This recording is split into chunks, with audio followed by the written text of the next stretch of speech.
রাত পেরিয়ে ভোর আসে, আলো ছুঁয়ে যায় হৃদয়। প্রতিটি গল্পে লুকিয়ে থাকে নতুন কোনো পরিচয়। চেনা পথে হেঁটেও অচেনা অনুভূতি ছুঁয়ে যায়। গল্পের প্রতিটি বাঁক লুকিয়ে থাকে বিস্ময়ের ছায়ায়। হ্যালো বন্ধুরা, আমি রোকসানা, স্বাগতম তোমাদের রোকসানাস লাইভ ক্যানভাসে। আজ আমরা প্রবেশ করব আমাদের প্রিয় ধারাবাহিক ইলমা বেহরোজের আমি পদ্মজ উপন্যাসের ৭৬তম পর্বে। প্রতিটি পর্বের মতো আজও তোমাদের জন্য অপেক্ষা করছে আবেগ, ভালোবাসা, অজানা রহস্য আর গল্পের মোড় ঘোরানো কিছু মুহূর্ত। চলো তবে দেরি না করে ডুবে যাই আজকের পর্বে। পর্ব নাম্বার ৭৬, রবিবার। তীব্র শীতের সকাল, সময় তখন ৮টা। বাড়ি জুড়ে সবার ছোটাছুটি। পদ্মজা বারান্দায় দাঁড়িয়ে বাইরের পরিবেশ পর্যবেক্ষণ করছে। সে পাতাল ঘরের চাবি খুঁজছে। হাতে সময় নেই। আজ রাতের মধ্যে জীবন বাজি রেখে হলেও কিছু করতে হবে। আলোক ঘরের সামনে খলিল দাঁড়িয়ে রয়েছেন, মাথায় উলের টুপি, লম্বা গোঁফ, মগাকে ধমকে কাজ বোঝাচ্ছেন। চারিদিকে উৎসব উৎসব আমেজ। দুপুরের নামাজের পর স্কুলের মাঠে সমাবেশ। আলোক ঘরে এবং বাইরে শত শত কম্বল আর শীতবস্ত্র। হাওলাদাররা হারাম টাকায় লোক দেখানো নাটক করতে চলেছে। পদ্মজা মনে মনে ব্যঙ্গ করে হাসল। রিদওয়ান অন্দরমহল থেকে বের হয়ে খলিলের পাশে এসে দাঁড়ালো। তার পরনে কালো রঙের পাঞ্জাবি। গায়ের রং ফর্সা, তাই কালো রঙের পাঞ্জাবিতে সুদর্শন দেখাচ্ছে। পদ্মজা লতিফার কাছে শুনেছে কয়েকদিনের মধ্যে নাকি রিদওয়ানের বিয়ে। কার সাথে বিয়ে কেউ জানে না, তবে এটা নিশ্চিত কোনো অভাগিনীর জীবন দুর্বিষহ হতে চলেছে। রিদওয়ান খলিল কি বিষয়ে কথা বলছে তা পদ্মজার কানে আসার কথা নয়, তবুও সে সেদিকে তাকিয়ে আছে। কিছুক্ষণ পর সেখানে উপস্থিত হয় আমির। আমির এদিক ওদিক দেখে খলিলকে বলল, আমি বেরিয়ে যাচ্ছি, ফিরতে আগামীকাল ভোর হয়ে যাবে। আবারও বলে যাচ্ছি। পদ্মজার গায়ে হাত তো দূরের কথা, কারো চোখও যেন না পড়ে। রিদওয়ান নির্বিকার কণ্ঠে বলল, তোর দুই চামচারে বলে যা পদ্মজার উপর ভালো করে খেয়াল রাখতে। পাতালে তো কোনো মেয়ে নাই, তাই চিন্তাও নাই, তবে কাউকে যেন কিছু না বলে আর আমাদের উপর তেড়ে না আসে। তেড়ে আসলেও কিছু বলবি না, সুন্দর করে সামলাবি। রিদওয়ান তীব্র বিরক্তি নিয়ে বলল, ধুর, এই মাইয়ারে কতদিন ভেবে রাখবি, হুদাই ভেজাল। আমি রেগে রিদওয়ানের দিকে এক পা বাড়ালো। খলিল পরিস্থিতি পাল্টাতে দ্রুত রিদওয়ানের বুকে ধাক্কা দিয়ে বলল, যা কইতেছে হুন, বাবু তুই যা, তোর বউরে কেউ কিছু করবো না। আমি রিদওয়ানের চোখের দিকে তাকালো। চোখের দৃষ্টি দিয়ে সে রিদওয়ানকে সাবধান করে দিল। তারপর জায়গা ছাড়ল। অন্দরমহলে ঢোকার পূর্বে চোখ পড়ে দ্বিতীয় তলার বারান্দায়। পাংশুটে মুখ করে দাঁড়িয়ে আছে পদ্মজা। এক মুহূর্তের জন্য হলেও ভেতরের অনুভূতিগুলো পাল্টে যায়। সে দৃষ্টি সরিয়ে দ্রুত অন্দরমহলে প্রবেশ করলো। পদ্মজা ঠায় সেখানেই দাঁড়িয়ে রইল।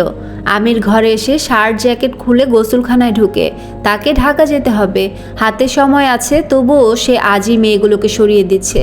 সে নিশ্চিত পদ্মজা চেষ্টা করবে মেয়েগুলোকে বাঁচাতে। আবার মুখোমুখি হতে হবে দুজনকে। ৩১টা মেয়ে জোগাড় হয়ে গেছে যখন, আর রাখার মানে নেই। সে ঝুঁকি নিতে চায় না। পদ্মজা কি মনে করে দ্রুত পায়ে ঘরে আসলো। বিছানায় আমিরের শার্ট দেখে বুঝতে পারে আমির গোসলখানায় আছে। তাৎক্ষণিক পদ্মজা ভাবল আমিরের শার্টের পকেটে তল্লাশি চালাবে, যদি চাবি পাওয়া যায়। যেমন ভাবা তেমন কাজ। চাবির কথা মনে পড়তেই আমির গোসলখানার দরজা খুলল। পদ্মজা শার্টের পকেটে একটা চাবি খুঁজে পায়। তার মুখে আনন্দ ছড়িয়ে পড়ে। পুরোটা দৃশ্য আমিরের চোখে পড়ে। সে দরজা বন্ধ করে দেয়। পদ্মজার হাত থেকে চাবি ছিনিয়ে নেওয়ার বিন্দুমাত্র ইচ্ছে নেই তার। এই চাবি পদ্মজার আর কাজে লাগবে না। সে পাতাল ঘরে গিয়ে কিছু খুঁজে পাবে না। আমির নিশ্চিন্তে গোসল শেষ করলো। পদ্মজা চাবি নিয়ে রান্নাঘরে চলে আসে। সেখানে লতিফা, রিনু, আমিনা সহ আরও ৩-৪ জন রান্না করছে। সমাবেশ শেষে আলোক ঘরে ভোজ আয়োজন হবে, তারই প্রস্তুতি চলছে। খলিল হাওলাদারের 2 মেয়ে শাহানা, শিরিনও আজ আসবে। পদ্মজা কাজ করার বাহানায় লতিফার কাছে গিয়ে বসলো। লতিফা পদ্মজাকে দেখে হাসলো, তারপর কাজে মন দিল। বেশ কিছুক্ষণ অপেক্ষার পর পদ্মজা সুযোগ বুঝে লতিফাকে ফিসফিসিয়ে বলল, উনি বেরিয়ে গেলে আমাকে বের হতে সাহায্য করো বুবু। লতিফা চোখ বড় বড় করে তাকায়। চাপা স্বরে প্রশ্ন করে, কই যাইবা? পদ্মজা পিছনে ফিরে তাকায়। আমিনা থালা বাসন পরিষ্কার করছেন। পদ্মজা আমিনার দিকে তাকিয়ে হাসলো। তারপর লতিফাকে বলল, পাতালে যাব। লতিফার হাত থেকে চামচ পড়ে যায়। ঝনঝন শব্দ হয়। শব্দ শুনে উপস্থিত সবাই উৎসুক হয়ে তাকায়। লতিফা দ্রুত চামচ তুলে নিল। সবার দিকে চেয়ে হাসি বিনিময় করে পদ্মজাকে চাপা স্বরে বলল, চাবি কই পাইবা? পদ্মজা বলল, পেয়ে গেছি, তুমি শুধু সুযোগ করে দাও। লতিফার চোখে মুখে ভয় বাসা বাঁধে, যা স্পষ্ট। সে ভয় পাচ্ছে আমির জেনে গেলে তার জীবন শেষ। পদ্মজা সবাইকে আরও একবার এক নজর দেখে নিয়ে লতিফাকে বলল, ভালো কাজের জন্য জীবন উৎসর্গ করা সম্মানের বুবু। লতিফা দ্রুত সিদ্ধান্ত নিল সে রাজি। পদ্মজা তার ঘরে ফিরে আসে। সিঁড়ি দিয়ে ওঠার সময় আমির নিচে নামছিল। দুজন কেউ কারোর দিকে তাকায়নি, যেন কেউ কাউকে চিনে না। পদ্মজা ঘরে প্রবেশ করে দ্রুত দরজা বন্ধ করে দেয়, তারপর হাতে তুলে নিল ছুরি। লতিফা আলোক ঘরে গিয়ে খোঁজ নেয়। আমির, মজিদ, রেদওয়ান কেউ বাড়িতে নেই। খলিল আলোক ঘরের বারান্দায় তিনজন লোকের সাথে কোনো বিষয়ে আলোচনা করছে। লতিফা দ্রুত এসে পদ্মজাকে পরিস্থিতি জানায়। পরিস্থিতি গোছানো। এবার পদ্মজার পিছনে আঠার মতো লেগে থাকা দুজন লোককে সরানোর পালা। পদ্মজা আবার রান্নাঘরে আসে। দুজন লোক সদর ঘরে দাঁড়িয়ে রয়েছে। তাদের উপস্থিতি দেখে কেউ ভাববে না এরা কাউকে নজরে রাখার জন্য পিছু পিছু ঘুরে। পদ্মজা লতিফাকে ইশারা করতেই লতিফা দুজন লোককে উদ্দেশ্য করে বলল, আপনারা খাইবেন না? তারা সত্যিই খুব ক্ষুধার্ত। আবার রান্নাঘর থেকে মাংসের ঘ্রাণ আসছে। সেই ঘ্রাণে খিদে যেন বেড়ে যাচ্ছে। দুজন সম্মতি জানায় তারা খাবে। লতিফা চোখের ইশারায় পদ্মজাকে বেরিয়ে যেতে বলে। তারপর দুজন লোককে খেতে দিল। দুজন ক্ষুধার্ত পাহারাদার কবজি ডুবিয়ে খেতে থাকে। পদ্মজা তাদের অগোচরে বেরিয়ে পড়ে। বাইরের চারপাশ দেখে দ্রুত জঙ্গলে ছুটে আসে। জঙ্গলের পথ তার চেনা, তাই পাতাল ঘরের কাছে আসতে বেশি সময় লাগেনি। আল্লাহর নাম নিয়ে সে পাতালে প্রবেশ করে। তার হাতের চাবি প্রবেশদ্বার খুলতে সক্ষম হয়। পদ্মজা এক হাতে শক্ত করে ধরে ছুরি। ধরক্ত ও স্বাগতম দরজার মাঝ বরাবর এসে সে থমকে যায়। কেউ নেই, সবকিছু চুপচাপ, নির্জন। সে এখন যেখানে দাঁড়িয়ে আছে তার পাশের দেয়ালে চাবুক ছিল, তাও নেই।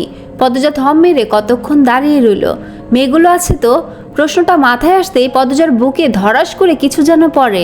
সে দৌড়ে ধরক্তে প্রবেশ করলো। উম্মাদের মতো প্রতিটি ঘর দেখলো, কেউ নেই। তার শরীর বেয়ে ঘাম ছুটে। ধরক্তের কোথাও কোনো চাবুক, ছুরি, রামদা, কুড়াল কিছু নেই। এখানে যে অনাচার ব্যভিচার হতো তার কোনো প্রমাণই নেই। পদ্মজা স্বাগতম দরজা পেরিয়ে সবকটি ঘরে তন্ন তন্ন করে অসহায় মেয়েগুলোকে খুঁজে, কিন্তু কোথাও কেউ নেই। যখন নিশ্চিত হলো এখানে কেউ নেই, তার হাত থেকে ছুরি পড়ে যায়। দুই হাতে মাথা চেপে ধরে ধপ করে মেঝেতে বসে পড়ে। চোখ ফেটে জল বেরিয়ে আসে। আমির তার চোখে ধুলো দিয়ে প্রতিটি মেয়েকে সরিয়ে দিয়েছে। পদ্মজার তীব্র যন্ত্রণা হতে থাকে। সে মেয়েগুলোকে বাঁচাতে পারেনি। আফসোস আর আত্মগ্লানি তাকে চেপে ধরে। মেয়েগুলোর ছটফটানি, বাঁচার অনুরোধ কানে বাজতে থাকে। দাঁতে দাঁত চেপে বসে থাকে পদ্মজা। তার মনে হচ্ছে তার মাথায় অনেক ভারী একটা বোঝা। নিজের প্রতি খুব রাগ হয়। সে কাঁদতে থাকলো। শাড়ি খামচে ধরে কাঁদতে কাঁদতে বলল, আমি পারিনি। আমি এই ব্যর্থতা কোথায় লুকাবো আল্লাহ? পদ্মজার কান্না দেয়ালে দেয়ালে বাড়ি খেয়ে পুরো পাতালপুরীতে প্রতিধ্বনিত হতে থাকে। সমাবেশে বাড়ির মেয়ে বউদের যাওয়া আবশ্যক। এটা হাওলাদার বংশের আরেক রীতি। পরিবারের সবাই সেখানে উপস্থিত থাকবে। শাহানা শিরিন তৈরি। তারা নিস্তলায় অপেক্ষা করছে। পদ্মজা তার ঘরে স্তব্ধ হয়ে পালঙ্কে বসে আছে। লতিফা হন্তদন্ত হয়ে ঘরে প্রবেশ করলো। বলল, ও পদ্ম, বোরকা পিন্ধো নাই কেন? জলদি করো। পদ্মজা লতিফার দিকে তাকালো। তার চোখের চারপাশ লাল, চোখে ফোলা ফোলা ভাব। সে আত্মগ্লানিতে তলিয়ে যাচ্ছে। বারবার মনে হচ্ছে সে চাইলে পারত মেয়েগুলোকে বাঁচাতে। সুযোগ ছিল। সত্যিকার অর্থে তার সুযোগ ছিল না। পেছনের প্রতিটি নিঃশ্বাস সাক্ষী সে প্রতি মুহূর্তে মেয়েগুলোর কথা ভেবেছে, আপ্রাণ চেষ্টা করেছে, হন্য হয়ে চাবি খুঁজেছে। বারবার মনে হচ্ছে সে চাইলে পারত মেয়েগুলোকে বাঁচাতে। সুযোগ ছিল। সত্যিকার অর্থে তার সুযোগ ছিল না। পিছনের প্রতিটি নিঃশ্বাস সাক্ষী সে প্রতি মুহূর্তে মেয়েগুলোর কথা ভেবেছে, আপ্রাণ চেষ্টা করেছে, হন্য হয়ে চাবি খুঁজেছে। ভেবেছিল আরও 2 দিন আছে। আমির এত দ্রুত 31টা মেয়ে অপহরণ করে ঢাকা নিয়ে চলে যাবে সে ভাবেনি। ঘুণাক্ষরেও ভাবেনি। ভাবলেও কাজ হতো না।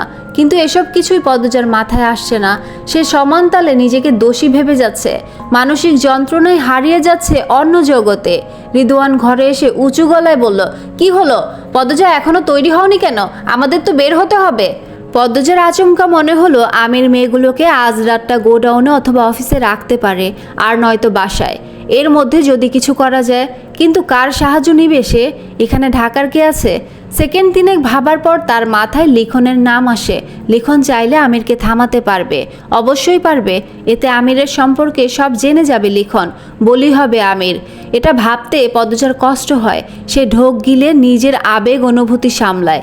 সে আমিরকে মনে মনে বলি দিল, এখন লিখনই একমাত্র আশা। শুনেছে শুটিং এখনও চলছে। পদ্মজা সিদ্ধান্ত নেয় সে যেভাবেই হোক লিখনের সাথে আজ যোগাযোগ করবে। রিদওয়ানের দিকে আগুন দৃষ্টি নিক্ষেপ করে পদ্মজা বলল, আসছি। রিদওয়ান তাড়া দিয়ে বলল, জলদি। তারপর বেরিয়ে গেল। রিদওয়ান বের হতেই পদ্মজা বিড়বিড় করল, বেজন্মা। তারপর দ্রুত বোরকা নিকাব পরে নিল। মৃদুল তার মা বাবাকে নিয়ে হাওলাদার বাড়িতে পা রাখে। তার বুকের গোপন কুঠরিতে থাকা হৃদয়টা খুশিতে নৃত্য করছে। যখন সে তার মা বাবাকে বলল সে বিয়ে করতে চায় আর মেয়েও পছন্দ করেছে, তখনই তার মা বাবা দুজনই খুশিতে আটখানা হয়ে যায়। মিয়া বাড়ির সবাই খুশিতে ভোজ আয়োজন করে। তাদের আদরের দুলাল মৃদুল। মৃদুল এতদিন আনন্দপুরে ছিল বলে তার মা জুলেখা বানু অসুস্থ হয়ে পড়ে। 6 বিঘা ভূমির উপর কাঠের বাড়ি আর 90 বিঘা জমির একমাত্র উত্তরাধিকারী মৃদুল। তার অনুপস্থিতিতে বাড়ির প্রতিটি মানুষ মৃতের মতো হয়ে গিয়েছিল। এমত অবস্থায় মৃদুলের বিয়ের সিদ্ধান্ত তাদের মাঝে ঈদের আনন্দ নিয়ে এসেছে, তাই এত দ্রুত তাদের আগমন। মৃদুলের বাবা গফুর মিয়ার মাথায় টুপি, গায়ে দামি পাঞ্জাবি, শরীর থেকে আতরের ঘ্রাণ ভেসে আসছে। জুলেখা নিকাব তুলে মৃদুলকে বললেন, বাড়িতে কি কেউ নাই? মৃদুল জুলেখাকে এক হাতে জড়িয়ে ধরে বলল, অন্দরমহলে গেলেই মানুষ পাইবেন, একটু ধৈর্য ধরে নাম্মা। জুলেখা বানু কপাল কুঁচকালেন। তিনি স্বাস্থ্যবান একজন মহিলা, বাচাল প্রকৃতির মানুষ। রূপ এবং সম্পদ নিয়ে অহংকারের শেষ নেই। তিনি সরু চোখে চারপাশ দেখতে দেখতে অন্দরমহলে আসেন। অন্দরমহলের সামনে রিনু ছিল। রিনু মৃদুলকে দেখে দাঁত বের করে হাসলো। এগিয়ে এসে বলল, মৃদুল ভাইজান আয়া পড়ছেন? আইসি, দেখা যাইতেছে না? রিনু বোকার মতো হাসে। জুলেখা বানু আর গফুর মিয়ার পা ছুঁয়ে সালাম করে। মৃদুল বলল, ফুপি আম্মা ঘরে আছে? না ভাইজান, বাড়ির সবাই স্কুল ঘরে গেছে। মৃদুলের পূর্বে জুলেখা প্রশ্ন করলেন, কেরে ওইখানে কি দরহার? রিনু বিস্তারিত বলল। গফুর মিয়া সন্তুষ্টির সাথে বললেন, মনটা জুড়াইয়া গেল। হাওলাদার বাড়ির আত্মীয় যে হইব, হ্যারি 7 জন্মের কপাল। গফুরের প্রশংসা জুলেখা বানুর ভালো লাগেনি। অন্যের প্রশংসা তিনি সহ্য করতে পারেন না। হাতের ব্যাগটা রিনুর দিকে বাড়িয়ে দিয়ে ঝাঁঝালো স্বরে বললেন, এই সিরি ধরো ব্যাগটা। রিনু হাত বাড়িয়ে ব্যাগ নিল। জুলেখা বানু বললেন, আমরা কোন ঘরে থাকবো, লইয়া যাও। আপনারা আলোক ঘরে থাকবেন, বলল রিনু। জুলেখা পিছনে ফিরে আলোক ঘরের দিকে ইশারা করে বললেন, এই টিনের ঘরটাত? জুলেখার প্রশ্নে অবজ্ঞা। তিনি টিনের ঘরে থাকতে আগ্রহী নয় বোঝাই যাচ্ছে। রিনু কিছু বলল না। মৃদুল জুলেখাকে আদুরে স্বরে বলল, আম্মা কম কথা কন, আমরা মেহমান। রিনু জুলেখার কথাবার্তায় বুঝে গেছে এই মহিলা কোন প্রকৃতির। সে মনে মনে ভাবে পূর্ণার কপালে ঝাঁটা আছে, জুলেখা আলোক ঘরে থাকবে না, এটা নিশ্চিত। রিনু জুলেখাকে অন্দরমহলে নিয়ে আসে। রানী লাবণ্যের খালি ঘরটা দেখিয়ে বলল, এই ঘরে থাকবেন। জুলেখা ব্যাগপত্র রেখে বিছানায় টান টান হয়ে শুয়ে পড়ে। হাত পা ম্যাজ ম্যাজ করছে। একবার ভাবলেন রিনুকে বলবেন পা টিপে দিতে, কি মনে করে যেন বললেন না।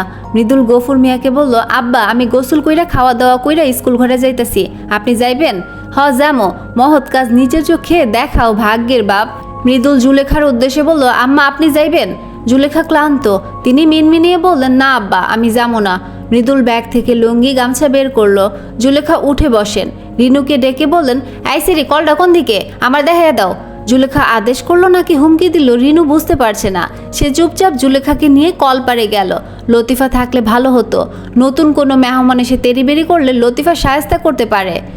মাথার উপর সূর্য, মাঠ ভর্তি মানুষ, এক পাশে মহিলা ও বাচ্চারা, অন্য পাশে পুরুষরা।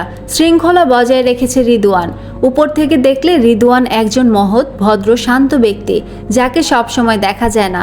সবাই জানে রিদওয়ান জ্ঞানী মানুষ, সারাক্ষণ বইপত্র নিয়ে থাকে, তাই তার দেখা পাওয়া যায় না। ভেতরের খবর যদি নিষ্পাপ মনের মানুষগুলো জানতো, হায় আফসোস। উপস্থিত প্রতিটি মানুষ খুব খুশি। এত এত মানুষকে শীত বস্ত্র দেওয়া কম কথা নয়। সেই কাজটা যখন হাওলাদার বাড়ির মানুষেরা করে সবার কাছে, তখন তারা ফেরেশতা হয়ে ওঠে। ফেরেশতার সাথে তুলনা করা হয়। মজিদ হাওলাদার ও খলিল হাওলাদার শীতবস্ত্র বিতরণ করছেন। পদ্মজা এক পাশে দাঁড়িয়ে আছে। পদ্মজার সাথে আঠার মতো লেগে আছে দুটি লোক, দুজন দুই দিকে দাঁড়ানো। তাদের চোখ সর্বক্ষণ পদ্মজার উপর।